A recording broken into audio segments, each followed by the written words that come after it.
কচুরলতিগুলো মোটামুটি ছাড়ানো হয়ে গেছে।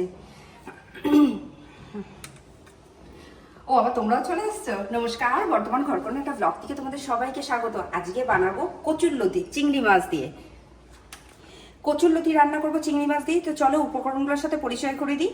এখানে রয়েছে আমার কচুরলতি, পেঁয়াজ কুচি, কুচো চিংড়ি নিয়েছি, টমেটো নিয়েছি, আদা রসুন বাটা, সর্ষের তেল, নুন, হলুদ, জিরে গুঁড়ো, ধনে গুঁড়ো, লঙ্কা গুঁড়ো। আজকে গুঁড়ো মশলা নিয়েছি কারণ আমার আঙুলটা অনেকটা কেটে গেছে, আমি শিলে মশলা করতে পারিনি, তার জন্য নিয়েছি। কচুরলতিগুলো সেদ্ধ করব, তার জন্য আমি এখানে জল দিয়ে দিলাম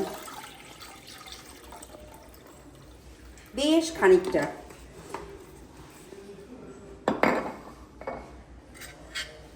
একটু নুন দিচ্ছি সেদ্ধর সময়।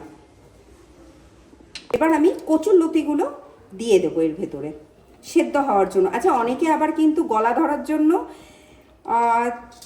তেঁতুল বা লেবু দেয়, আমি কিছুই কিন্তু দিচ্ছি না এখানে। তো তোমরা যদি মনে হয়ে থাকে যে গলা ধরতে পারে তোমরা দিতে পারো। এবার একটু ঢাকা দিয়ে দেবো আমি।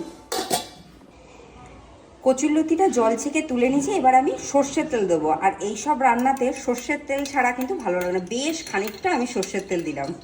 তেলটা আমার গরম হয়ে গেছে, বেশ খানিকটা পেঁয়াজ কুচি আমি দিয়ে দিচ্ছি এখানে। পেঁয়াজটা ভাজা ভাজা হয়ে গেছে, এবার বাকি যে মশলাগুলো আছে সেগুলো আমি দিয়ে দেবো। প্রথমে দেব আদা রসুন বাটা,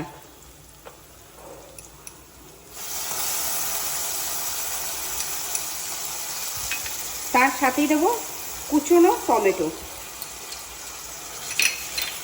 এর সাথেই দেবো আমি চিংড়ি মাছ। আমি চিংড়ি মাছটা কিন্তু ভেজে নিইনি, কাঁচা চিংড়ি মাছই দেবো।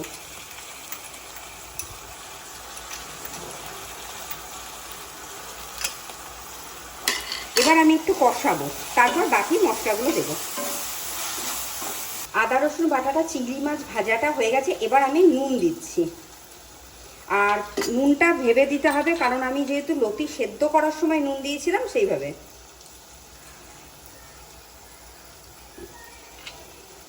এক চামচের মতো জিরে গুঁড়ো, এক চামচ ধনে গুঁড়ো,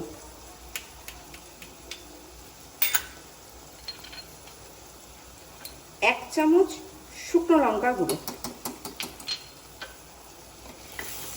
আর এই সময় আমি একটু অল্প একটু জল দেবো মশলাটা কষাবার সময়, নাহলে কিন্তু নিচ থেকে মশলাটা পুড়ে যাবে, ধরে যাবে অ্যাকচুয়ালি।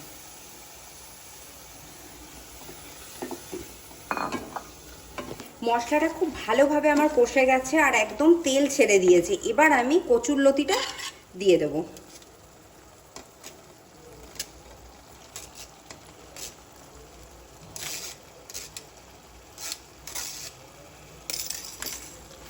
কচুরলতিটা মিশিয়ে আমি একটুখানি ঢাকা দিয়ে দেবো, তাহলে আরেকটু ভালোভাবে মশলাগুলো কষবে, কারণ আর তো জল দেওয়া যাবে না কচুরলতি দেওয়ার পর।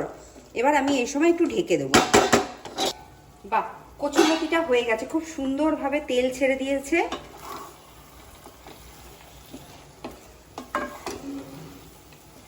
এবার আমি পরিবেশন করে তোমাদের কাছে ফিরে আসছি। তো তৈরি হয়ে গেছে আজকে চিংড়ি মাছ দিয়ে কচুরলতি। আমি তো গরম গরম ভাত দিয়ে খাওয়ার জন্য একবারে বসে পড়েছি। দারুণ লাগে এটা খেতে গো, অপূর্ব। তা তোমাদের কার কার চিংড়ি মাছ দিয়ে কচুরলতি ভালো লাগে, বা এই ধরনের পুরোনো ধরনের রান্না কার কার ভালো লাগে জানিও কিন্তু। আর আজকের ভিডিওটা, আজকের রেসিপিটা যদি ভালো লেগে থাকে তোমরা অতি অবশ্যই আমার চ্যানেলটা সাবস্ক্রাইব করো, শেয়ার করো, লাইক করো, প্রচুর প্রচুর কমেন্ট করো। আজ তাহলে আসি, মানে দুপুর লাঞ্চটা করে নিই।